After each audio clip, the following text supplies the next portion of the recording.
Hola a todos los amantes y curiosos de la historia. Bienvenidos a mi canal. Hoy os traigo la vida de Alfonso XI de Castilla.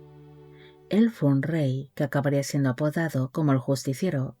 por tomarse la justicia por su mano, además de ser conocido por su lucha contra los musulmanes durante la reconquista de la península ibérica. Pero sin duda, este monarca pasaría realmente a la historia por su agitada vida sentimental, llegando a tener dos familias a la vez,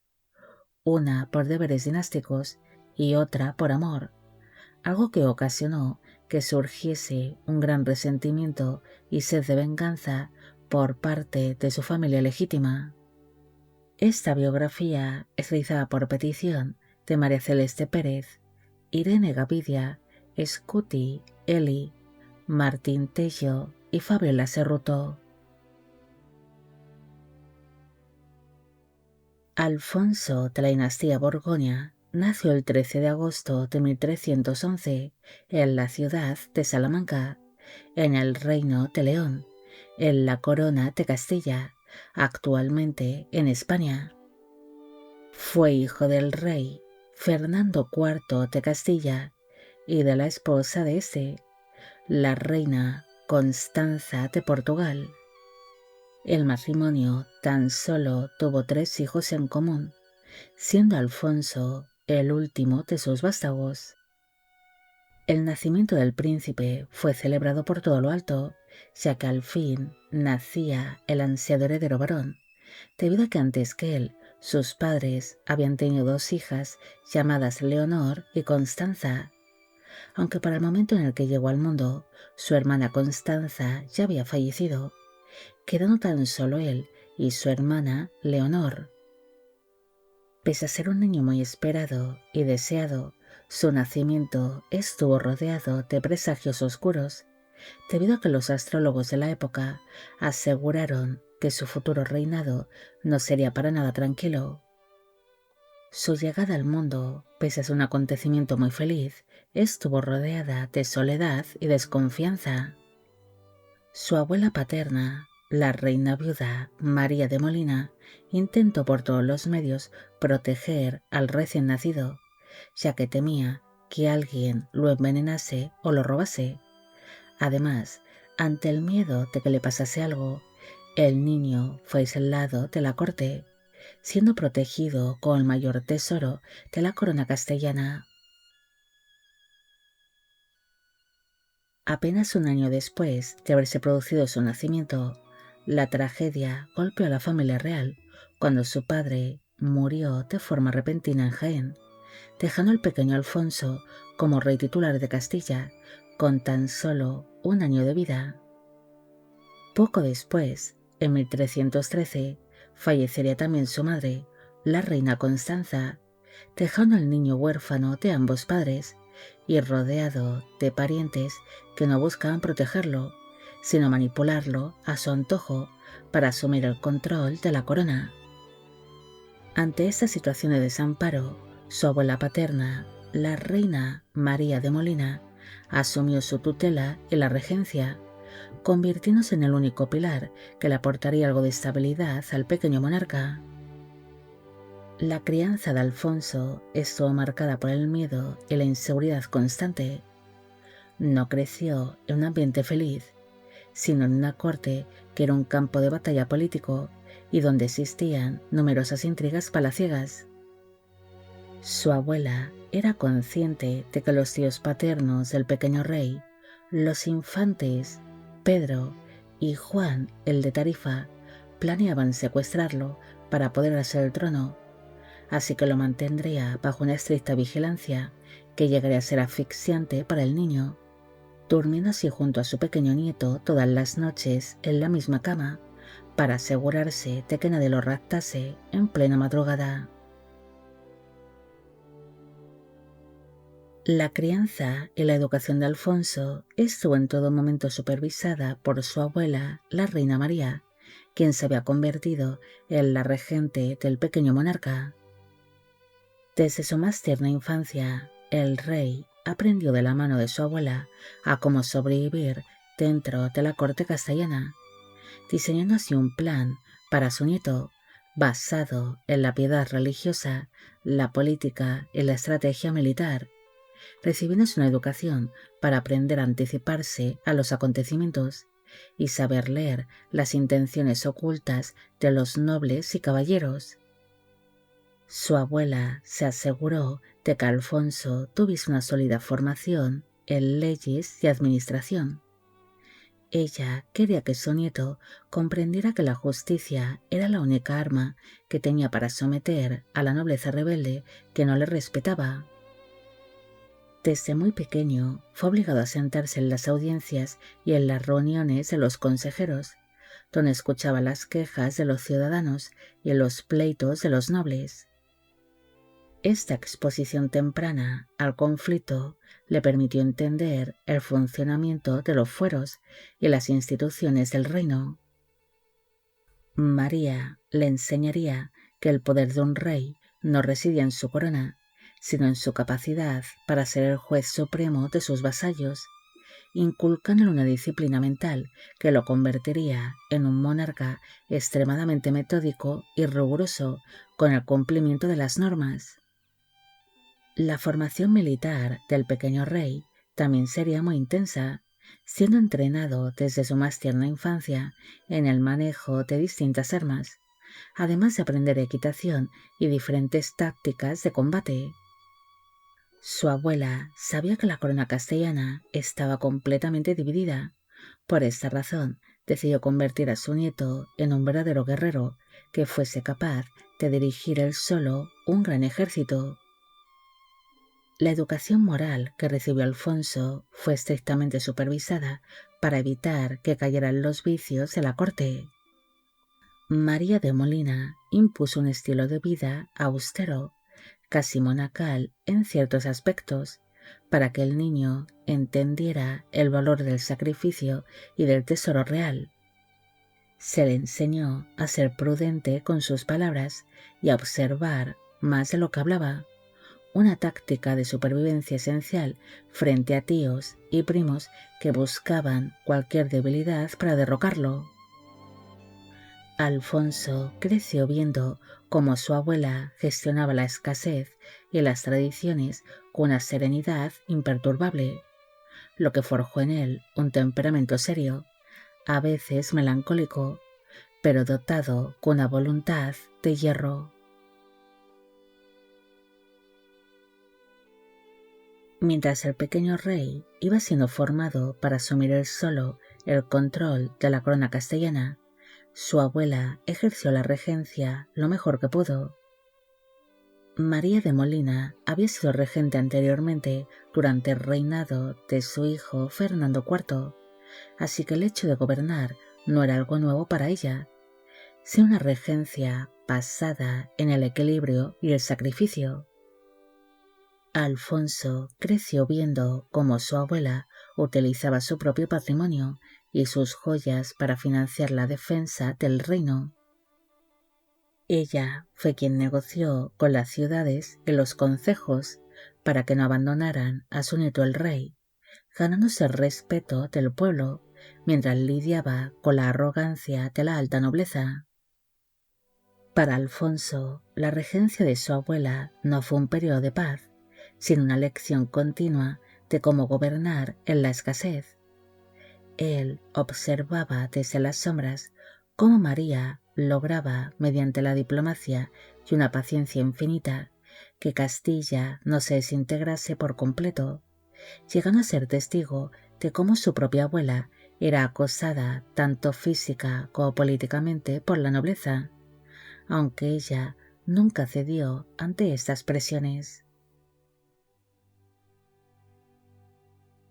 Alfonso, a causa de la educación que recibió, fue un muchacho que aprendió a desconfiar de la cercanía y de las palabras amables de los cortesanos, desarrollando un carácter serio, reservado y muy observador. Mientras otros niños de su edad jugaban y se divertían,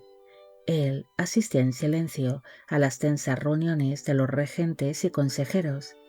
aprendiendo desde muy temprano cómo la traición y la codicia movían los hilos de su reino. En el año 1318, cuando Alfonso tenía 7 años de edad, presenció uno de los episodios más humillantes para la corona, la división de las cortes. Los nobles y los representantes de las ciudades se reunieron por separado en Valladolid y en Medina del Campo, rompiendo la unidad de Castilla. El niño rey vio cómo el territorio que debía gobernar se repartía como un botín de guerra, una vivencia que grabó en su mente la necesidad de centralizar el poder y someter a la nobleza rebelde. María de Molina, su gran maestra, lo educó en la prudencia y el realismo político, enseñándole que un rey debía ser ante todo un juez implacable que hiciese cumplir la ley para proteger a los más débiles de los abusos de los poderosos. En el año 1321, su abuela, la reina María, falleció, teniendo para entonces Alfonso tan solo 10 años de edad. Tras la muerte de su abuela, la regencia recayó en un triunvirato formado por su tío, el infante Felipe, el príncipe de Villena, don Juan Manuel,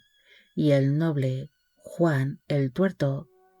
hombres que no le llegaban a la difunta María de Molina ni a la altura de los zapatos políticamente. Alfonso pasó sus últimos años de minoría de edad viendo cómo estos nuevos regentes deshacían la labor de su abuela, sumiendo al reino en el caos y el abuso. A medida que se acercaba a su mayoría de edad, Alfonso se fue distanciando de los regentes que habían intentado manipularlo, como don Juan Manuel o Juan el Tuerto, mostrándose como un joven rebelde que no se dejaba dominar fácilmente. Es más, jamás olvidaría los abusos que estos hombres habían cometido contra el pueblo castellano durante su regencia. En lugar de ser un títere, Alfonso XI se preparó para tomar las riendas del poder con una determinación que asustó a la nobleza. Al cumplir los 14 años, en 1325, asumió las riendas de la gobernación y expulsó del gobierno a todos aquellos que habían desestabilizado el reino, centralizando así el poder. Su compromiso con la justicia fue tan extremo que se ganó el apodo del Justiciero, pero no porque fuese un rey justo y bondadoso con el pueblo, sino porque se tomó la justicia por su propia mano y ordenó ejecutar a grandes nobles o confiscar sus tierras si estos incumplían las leyes u oprimían a sus vasallos. Nada más ser declarado como mayor de edad, el joven rey se vio obligado a pactar con su mayor rival interno, el ambicioso y culto don Juan Manuel, quien controlaba vastos territorios y ejércitos, debido a que éste se negaba a abandonar el poder. Para neutralizarlo, Alfonso aceptó casarse con la hija de este, Constanza Manuel de Villena, quien para entonces era tan solo una niña. Alfonso XI, quien había crecido viendo cómo los nobles despedazaban el reino, utilizó a Constanza como un escudo político. Al comprometerse con ella, consiguió que don Juan Manuel abandonase por un breve periodo de tiempo su actitud rebelde y que reconociese a Alfonso como el legítimo rey de Castilla. En el otoño de 1325 se celebró la boda entre el monarca y su prometida Constanza en la ciudad de Valladolid. Para entonces él tenía 14 años de edad en el momento de la unión y ella unos 9. Pese a que se celebraron grandes banquetes y torneos en honor a los recién casados, los invitados describieron el enlace como un acontecimiento muy tenso, donde se podía apreciar en todo momento la gran infelicidad del joven monarca, quien únicamente se casaba con Constanza bajo coacción. Don Juan Manuel, quien desconfió del monarca, exigió que su hija fuese tratada desde antes de que se casase como reina consorte de Castilla, además de que fuese tratada con grandes honores en todo momento, incluso durante la boda, como si el gobernante se casase con una princesa de importantísimo linaje. Alfonso cumplió con lo prometido, pero se dice que durante la ceremonia apenas miró a la niña que tenía a su lado, debido a que para él Constanza no era una esposa, sino una medida para calmar a su ambicioso suegro. Ante la corta edad de su esposa, aquel casamiento nunca fue consumado, aunque se hay constancia de que fue tratada como reina consorte, sino instalada en la corte castellana junto a un gran séquito de damas y sirvientes únicamente para ella, encerrándola así en una especie de jaula de oro. Alfonso apenas tendría trato con su esposa, viéndose en contadas ocasiones con ella y por pura obligación durante alguna ceremonia. Para el monarca, su esposa Constanza tan solo era una herramienta política para controlar a su suegro, enviándole así cartas a don Juan Manuel a través de su hija, donde le dejaría claro de que si se portaba bien, la pequeña reina Constanza tendría una buena vida y sería tratada con honores dentro de la corte castellana, pero si se levantaba contra él, la consorte sería encarcelada y repudiada. Pese a haber accedido a casarse con Constanza, Alfonso se pasó los siguientes 2 años buscando la manera de deshacerse de su esposa, debido a que no deseaba para nada este casamiento. En el año 1327, al monarca se le presentó la oportunidad de desposarse con su prima, la infanta María de Portugal, un enlace que era más interesante y ventajoso para la corona castellana, debido a que el monarca portugués le ofrecía a Alfonso apoyo naval y más hombres para su lucha contra los musulmanes durante la reconquista de la península ibérica. En cambio, don Juan Manuel tan solo le causaba problemas y no hacía más que exigir favores a cambio de no rebelarse. Finalmente, el rey, cansado de su exigente y ambicioso suegro, decidió encarcelar a su esposa Constanza en el castillo de Toro. Su idea inicial no era repudiarla de inmediato, sino utilizarla como moneda de cambio para evitar que el padre de ésta se levantase en armas contra el gobernante castellano, pero aquel plan no salió como él esperaba, debido a que don Juan Manuel, con el honor muy herido, inició un levantamiento contra Alfonso al unir fuerzas con otros nobles rebeldes. El rey, quien mostró en todo momento una voluntad de hierro, resistió la presión de la Iglesia y los levantamientos de su suegro, negociando, mientras tanto, su casamiento con su prima, la infanta María de Portugal, además de conseguir que el papado aceptase anular su casamiento con Constanza Manuel, a cambio de una importante suma de dinero. Mientras se negociaba su futuro casamiento con la infanta portuguesa, Alfonso se dedicó a librar una serie de conflictos defensivos en tierras gaditanas contra la amenaza musulmana. Mientras regresaba de estas campañas militares, el monarca se hospedó en la casa que el noble Enrique Enríquez poseía en Sevilla, sino en este momento cuando conoció a la mujer que sería el gran amor de su vida, Leonor de Guzmán, quien era cuñada de dicho noble. Para el momento en el que se conocieron, Leonor era una joven viuda de tan solo 17 años, de una edad similar a la del monarca, quedándose Alfonso realmente impresionado con su presencia. Pese a que en el momento en el que se produjo este gran flechazo, el gobernante está en pleno proceso de anulación de su primer matrimonio y negociando su segundo casamiento, este no lo dudó y empezó a cortejar a Leonor, quien parecía corresponder a sus sentimientos. Según sus contemporáneos, Alfonso era un hombre muy serio, estricto y frío con la gente que le rodeaba, pero con Leonor era todo lo contrario. Con ella se reía a carcajadas, se mostraba muy feliz y era muy cariñoso, encontrando en ella a su compañera ideal de vida. Se sabe que el monarca se llegó a plantear en anular su compromiso con la infanta María y desposarse con Leonor, pero su amante le quitó aquella idea de la cabeza,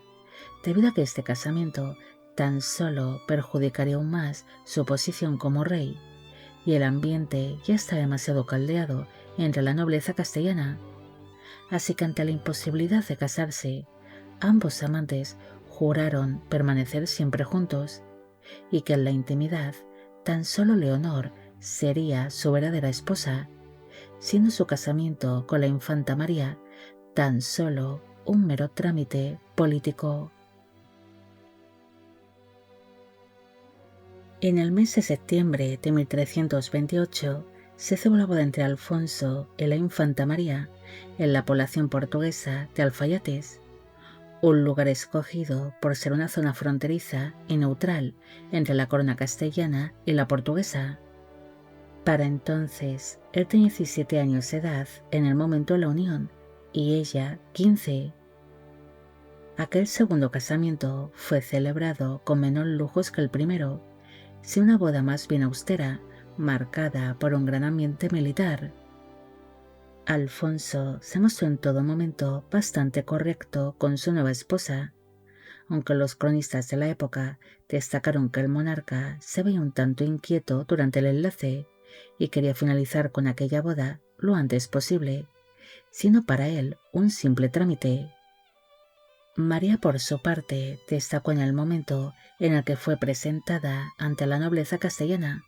dejando a los presentes muy impresionados ante su serenidad y madurez, debido a que pese a tener tan solo 15 años de edad, ella había asumido su papel como reina consorte,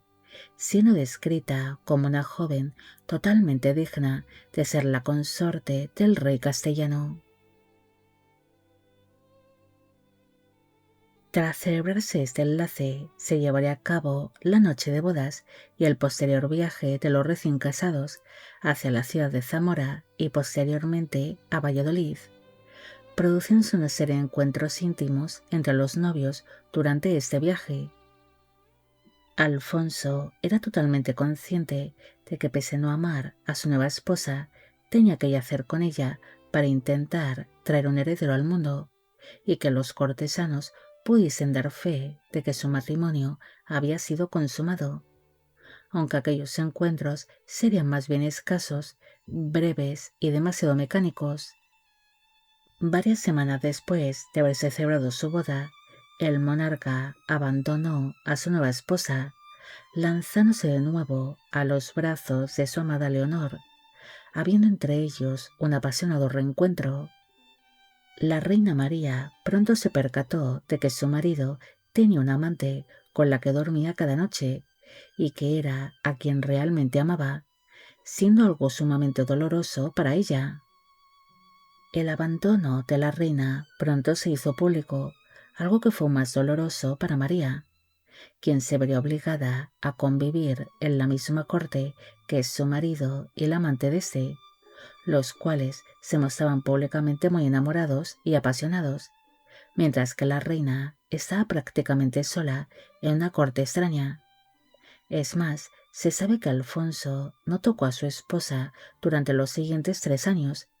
evitando en todo momento cualquier contacto físico con ella, o incluso coincidir ambos en una misma estancia. Ante esta situación, el rey Alfonso IV de Portugal, preocupado por la posición de su hija dentro de la corte castellana, envió una serie de emisarios portugueses para que se entrevistasen con el monarca castellano y exigirle que compartiese el lecho con su esposa, pero este se negó en rotundo, algo que ocasionó que aumentasen las tensiones entre ambas coronas. Aquel malestar aumentó cuando su amante Leonor empezó a darle hijos al rey castellano, Nacieron entre los años 1330 y 1332 los dos primeros hijos de los amantes, Pedro y Sancho Alfonso, aunque ambos murieron durante la infancia.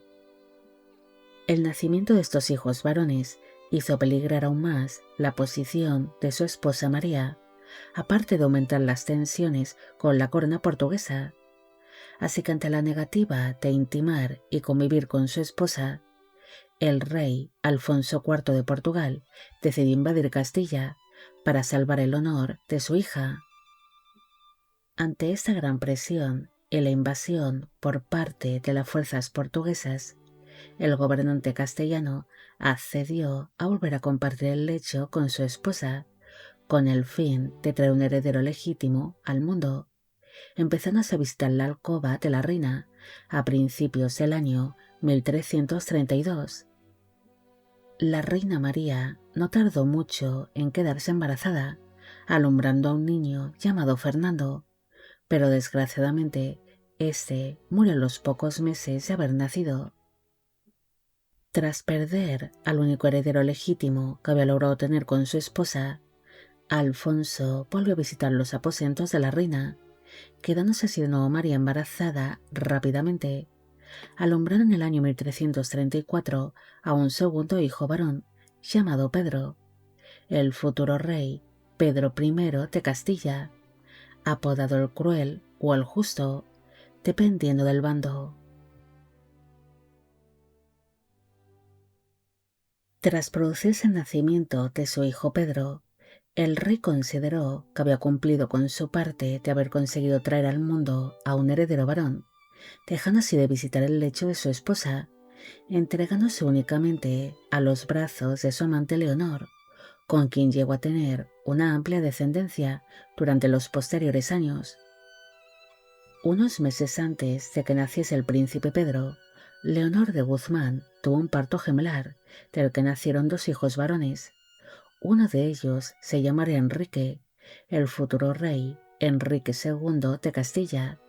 el fundador de la Casa Trastámara,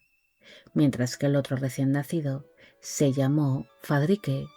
quien llegaría a ser gran maestre de la Orden de Santiago,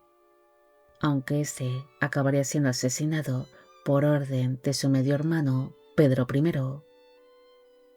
En el año 1334 nace otro hijo varón llamado Fernando Alfonso, quien llegó a ser señor de Ledesma y de Haro.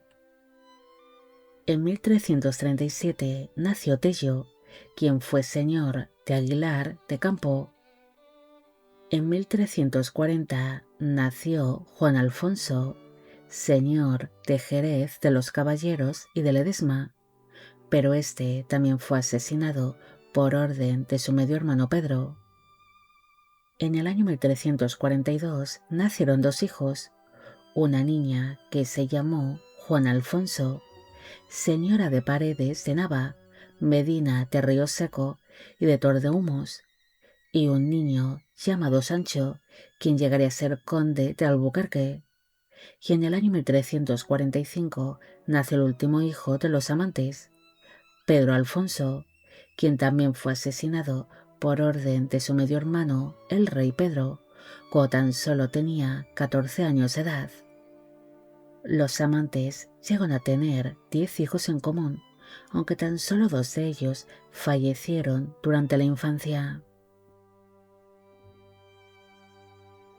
Mientras Alfonso se casaba con María de Portugal y se entregaba a los apasionados brazos de su amante Leonor,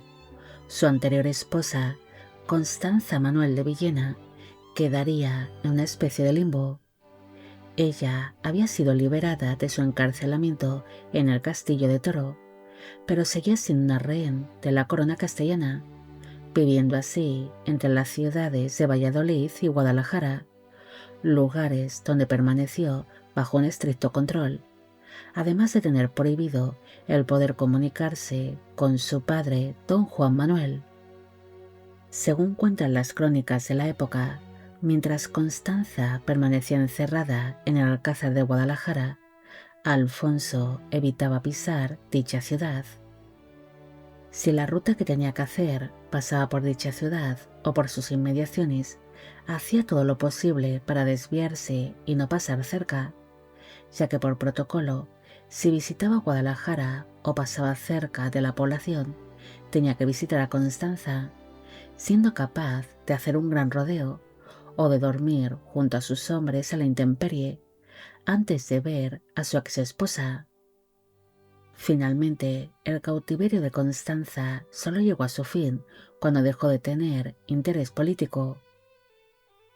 En el año 1329, cuando Alfonso ya estaba casado con María de Portugal y su relación con Leonor de Guzmán era un secreto a voces,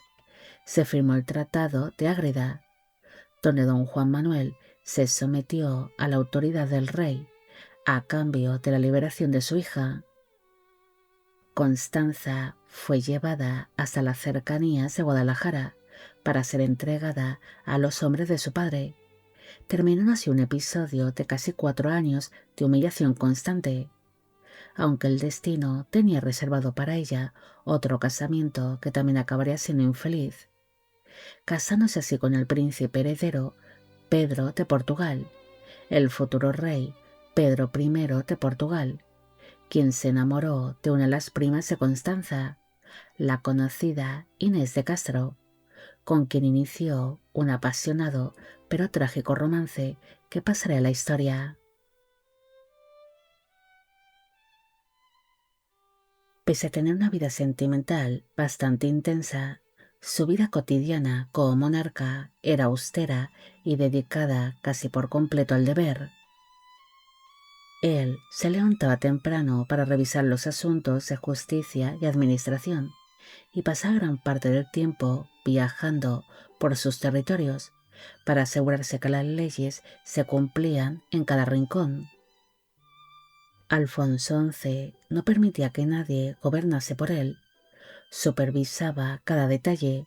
leía atentamente los informes, escuchaba con atención a sus consejeros privados y se mostraba implacable con la corrupción. Pese a su dureza, el pueblo castellano lo veía como una especie de salvador, el único que era capaz de imponer el orden tras décadas de caos y descontrol. Alfonso acabaría siendo un hombre que tenía una presencia imponente. Él tenía una estatura más bien alta, teniendo un cuerpo atlético y robusto, forjado en largas jornadas de caza y en entrenamiento militar. Su rostro era anguloso y poseía una mirada penetrante que parecía poder ver hasta el alma de la persona que tenía delante. Su cabello era oscuro y solía llevarlo corto al estilo militar, prefiriendo la vestimenta práctica de cuero y malla antes que los pesados ropajes de seda de la corte. Él no buscaba ser un rey galante o refinado. Su presencia transmitía autoridad y una energía física desbordante. Se decía que él era un hombre de pocas palabras, pero que cuando hablaba, su voz era firme y sus órdenes no admitían réplica. Su gran pasión fue siempre la naturaleza y la montería. Alfonso encontraba en los bosques la libertad que no encontraba dentro de la corte castellana, convirtiéndose en un experto cazador desde una edad muy temprana. El gobernante no cazaba por placer, sino por disciplina, convirtiéndose en un excelente rastreador y tirador de ballesta. Su amor por esta actividad era tal que supervisó personalmente la redacción del libro de la Montería, donde dejó constancia de su profundo conocimiento sobre la fauna y los montes de Castilla y León. A través del rastreo y la persecución de animales salvajes, aprendió a conocer el terreno, a coordinar hombres y a tomar decisiones rápidas bajo presión. Esta formación física le dio una resistencia extraordinaria y una confianza en sí mismo que le permitieron el poder mostrarse ante sus consejeros y nobles castellanos como un guerrero capaz de imponer su voluntad por la fuerza si era necesario.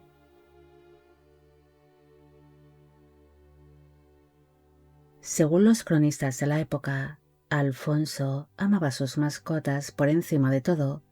tratándolos incluso mejor que muchas personas. Se sabe que cuando regresaba de una cacería, ordenaba a sus criados el lavar las patas de sus perros con vinagre y con agua de azahar, para evitar que las almohadillas se les infectasen por el esfuerzo que habían realizado.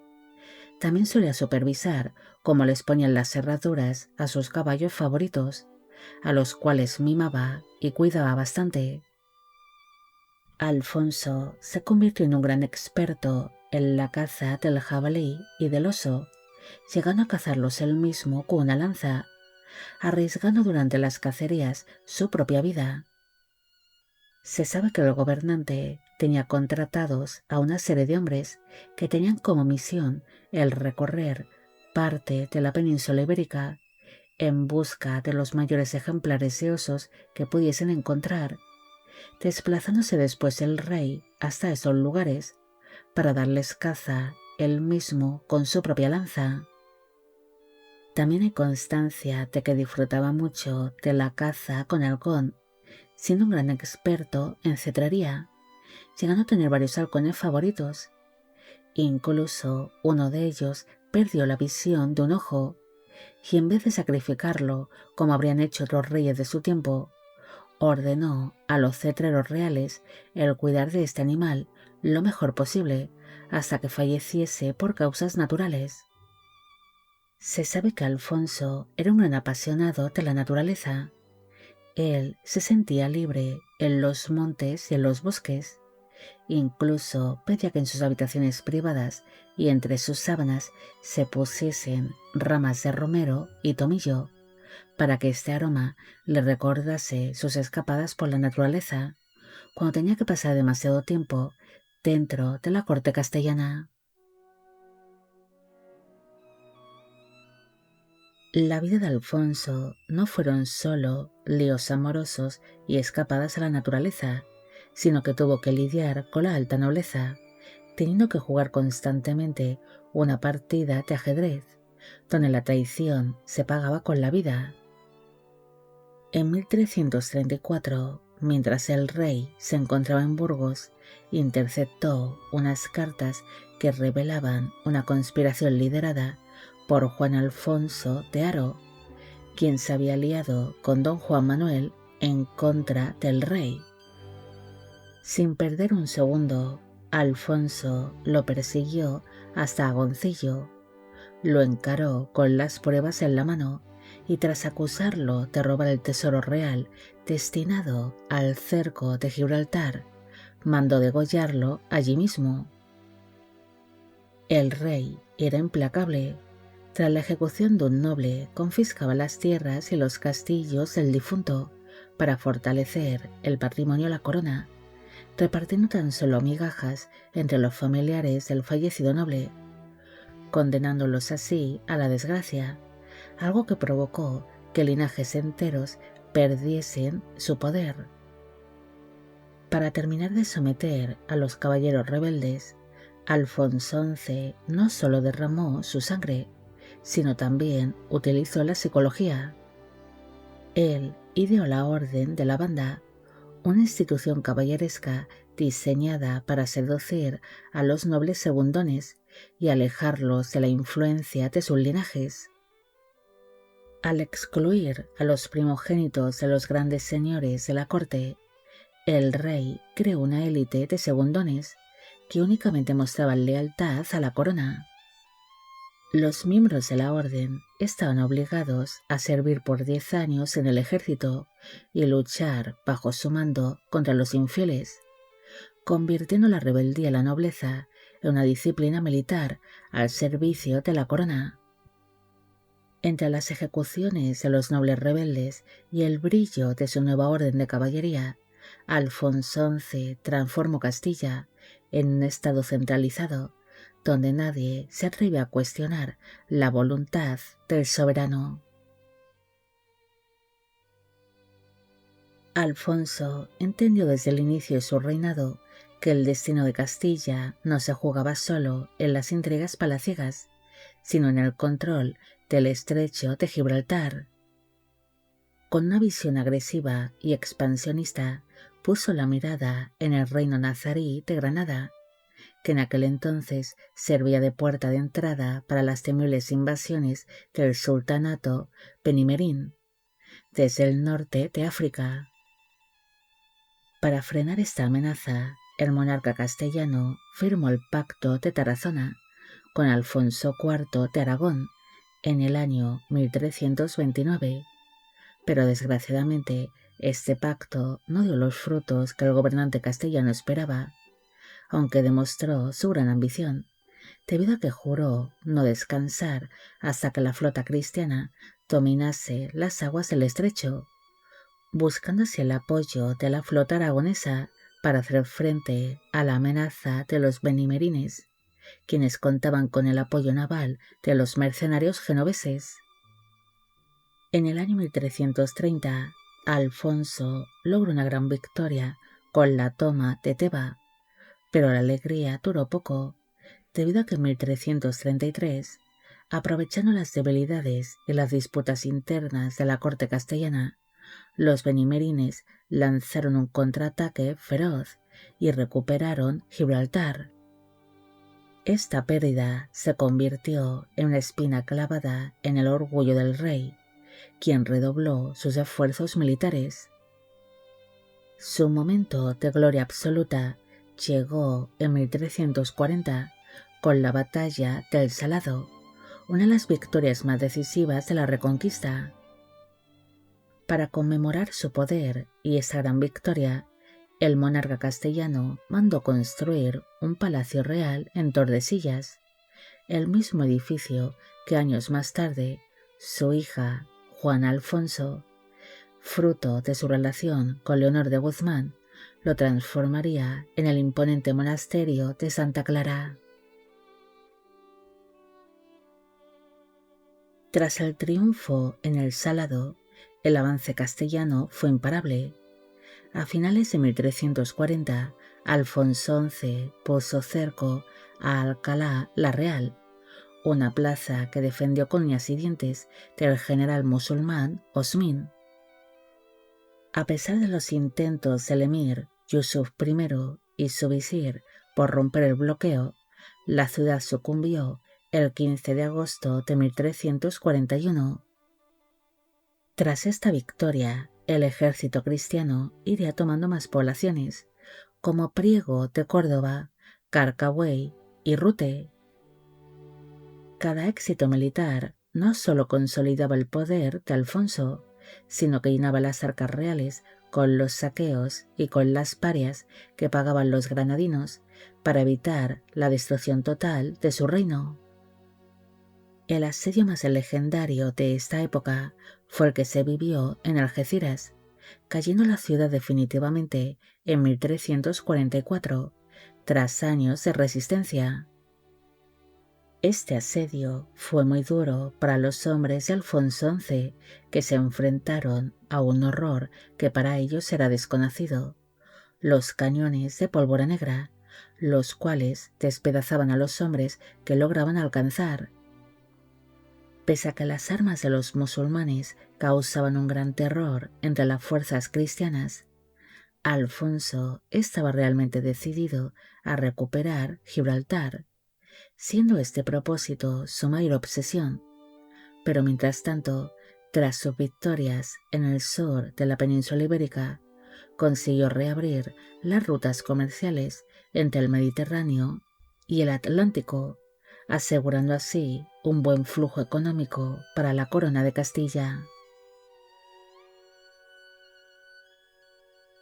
Mientras Alfonso cosechaba importantes victorias en el campo de batalla, su vida privada también se convertía en un verdadero escándalo en la época.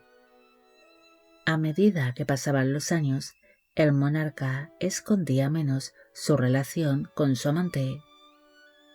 Leonor no era solo su compañera de alcoba, sino su consejera política más cercana. Se sabe que ella acompañaba al monarca durante sus campañas militares, instalándose en campamentos y en ciudades recién conquistadas, como si fuera la verdadera reina consorte, y mientras el rey se ocupaba de tomar una serie de poblaciones andaluzas, Leonor gestionaba y entregaba favores a los nobles castellanos para asegurar la lealtad de estos durante tales campañas contra los musulmanes. Mientras Leonor iba teniendo cada vez más visibilidad y peso dentro de la corte y en la vida privada del rey, su esposa real, la reina María de Portugal,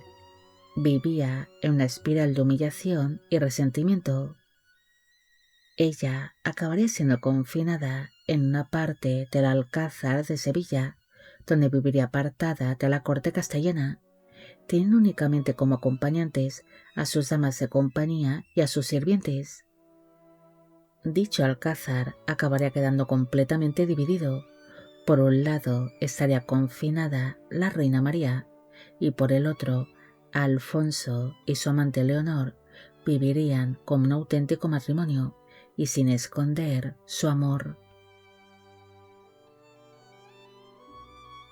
Según cuentan las crónicas de la época, Alfonso y Leonor solían celebrar grandiosas fiestas y banquetes dentro del Alcázar de Sevilla para celebrar sus victorias militares, escuchando así la reina María el jaleo de tales festejos desde sus aposentos privados,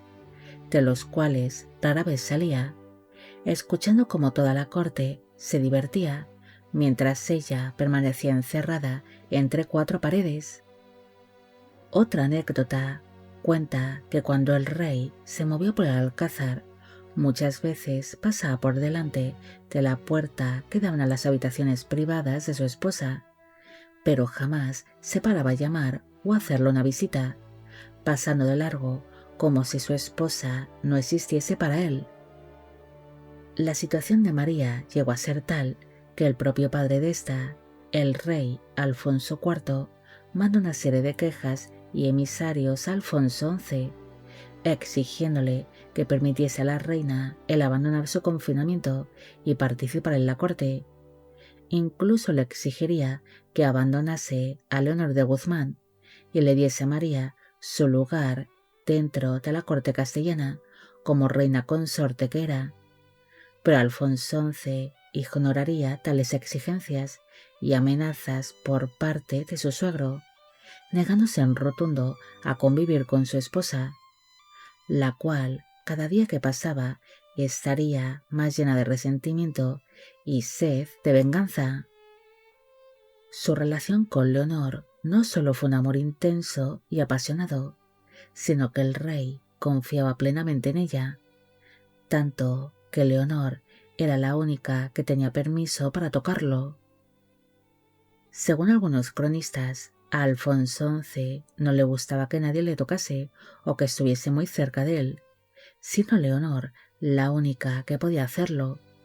Incluso se sabe que ella solía darle masajes en las sienes o en los hombros para aliviarle las migrañas que el monarca solía sufrir, además de que sabía cómo calmarlo durante sus crisis de ira, ya que parece ser que Alfonso, aparte de ser muy serio, también sería descrito como un hombre que poseía un carácter volcánico y que podía llegar a ser violento, siendo Leonor la única que podía calmarlo con caricias y palabras suaves que le tranquilizaban. Alfonso no solo trataría de manera diferente a las dos mujeres que formaban parte de su vida, sino también lo haría con sus propios hijos.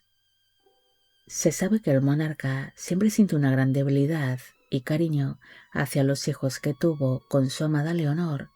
entregándoles una buena vida, además de numerosos títulos y una posición destacada dentro de su corte. En cambio, su relación con su hijo legítimo, el príncipe Pedro, fruto de su matrimonio con la reina María, sería muy diferente.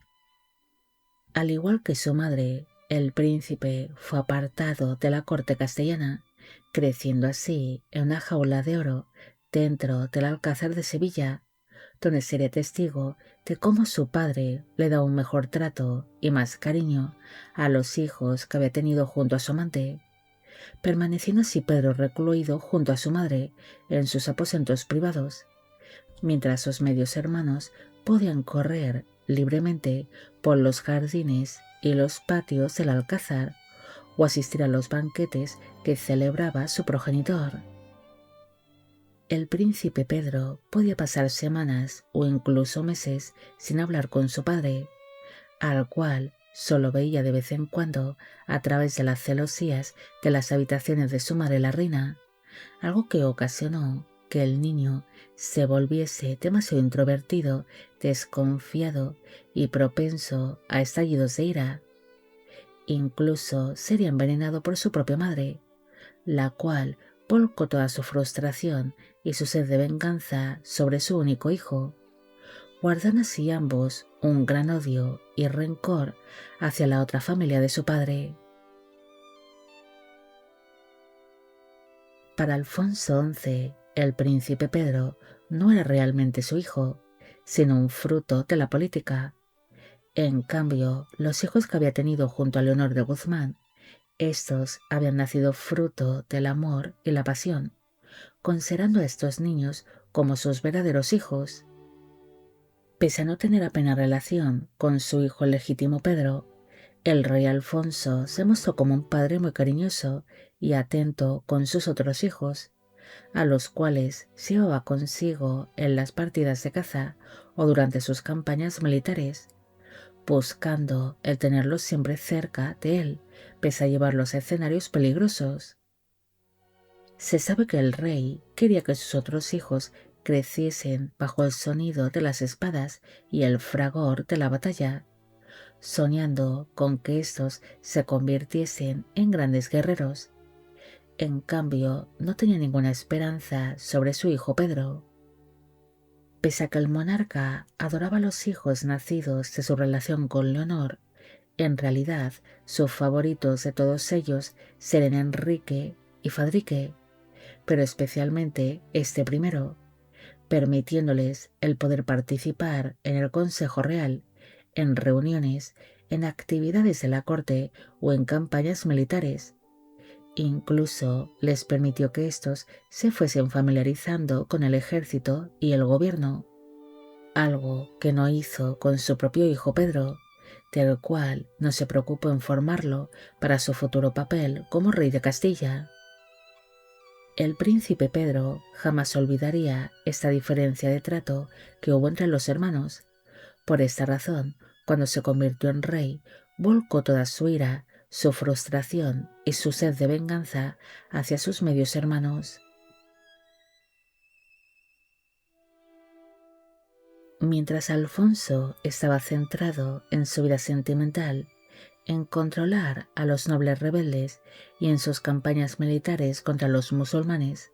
estalló la guerra de los 100 años entre Francia e Inglaterra,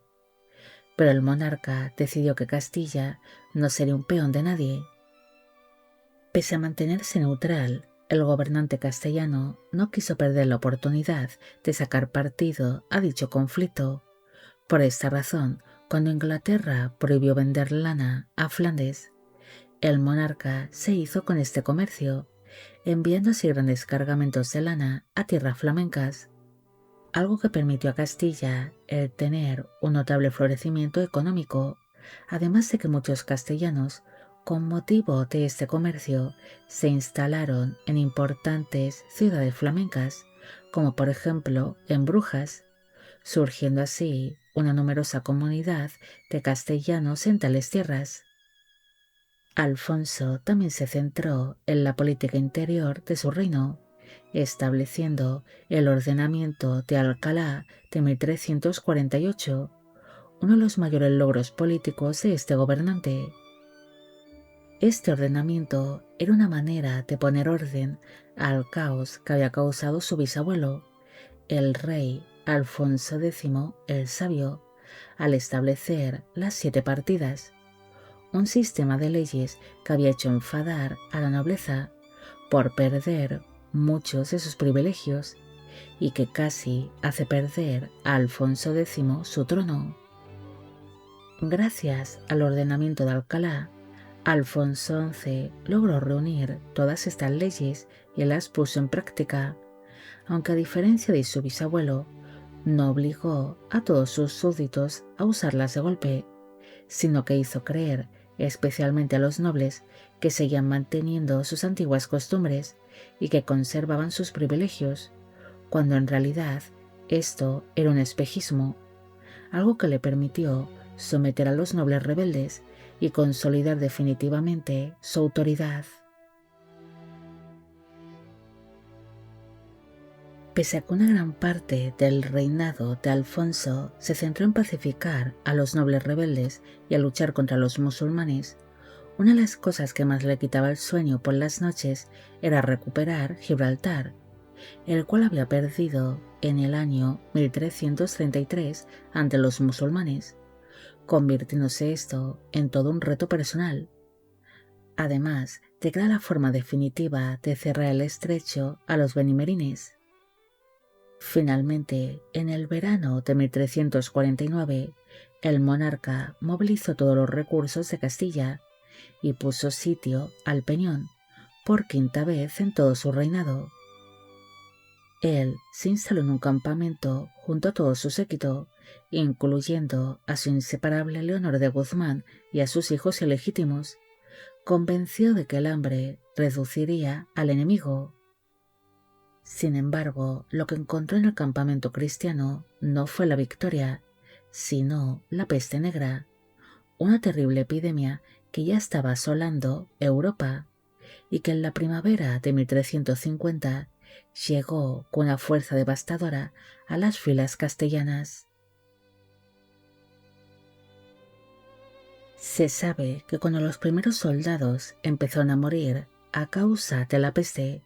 los consejeros del rey le suplicaron que levantara el cerco y huyese para salvar su vida, recordándole que el aire del campamento está infectado y que su muerte dejaría al reino en una situación crítica. Pero Alfonso, quien era conocido por ser muy testarudo, se negó en rotundo. El monarca declaró que no abandonaría la toma de Gibraltar, ordenando que alrededor de su tienda se encendiesen grandes hogueras de romero y tomillo, ya que según la creencia de la época, esto alejaba las enfermedades y purificaba el aire, permaneciéndose el gobernante encerrado en su tienda, mientras sus hombres caían por centenares cada día a causa de la epidemia de peste, hasta que finalmente el rey castellano acabaría contagiándose también para su desgracia. Se sabe que mientras Alfonso se veía muy afectado por las altísimas fiebres que empezó a padecer, sus pensamientos solo eran para su amada Leonor y sus hijos ilegítimos. Incluso llegó a ordenar que permitiesen a su amante el visitar su tienda para poder verla antes de fallecer, pero los guardias y los consejeros del rey ignoraron sus últimos deseos por miedo a un contagio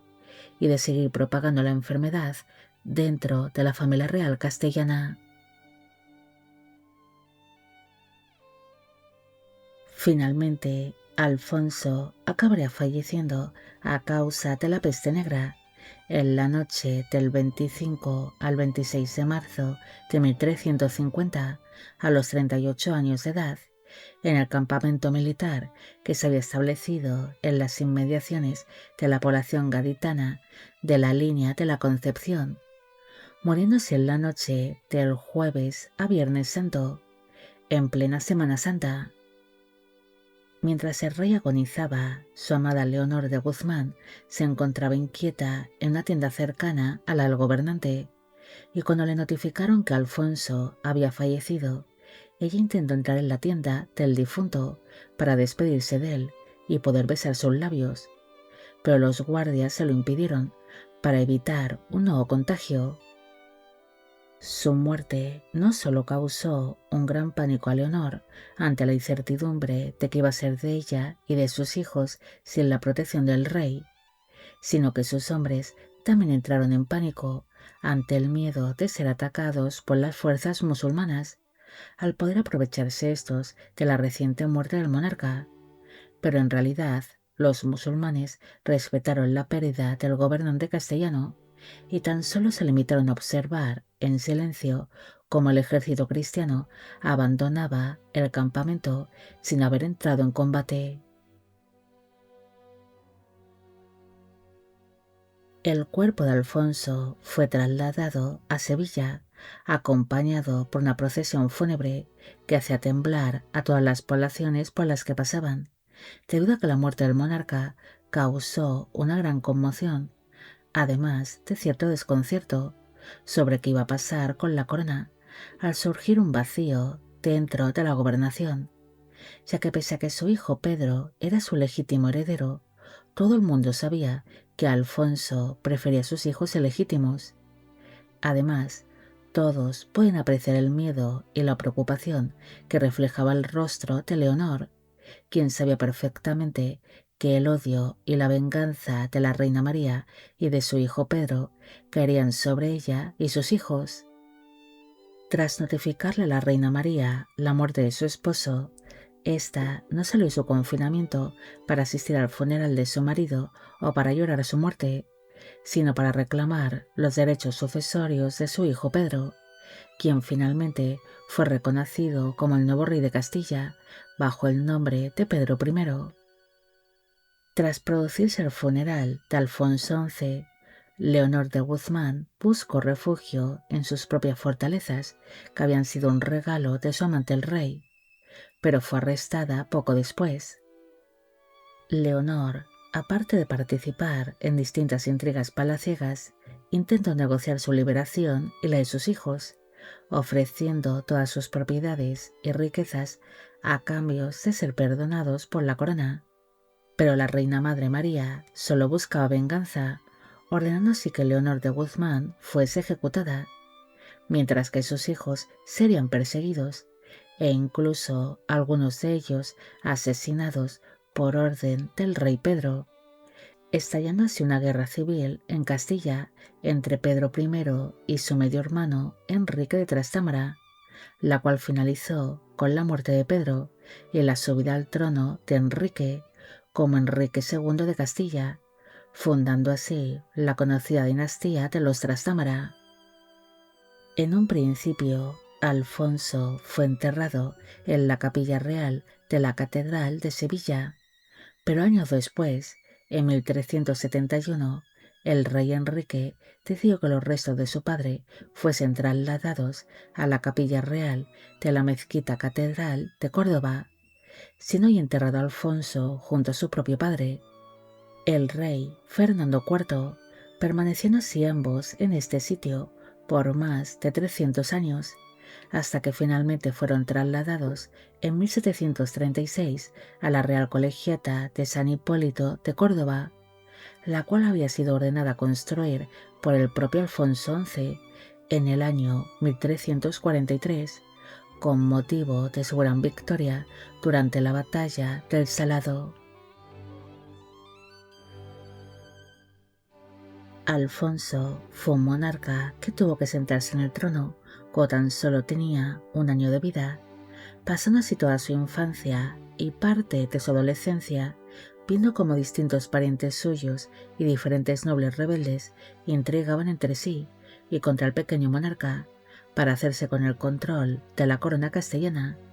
creciendo así en medio de un ambiente hostil y lleno de ambición,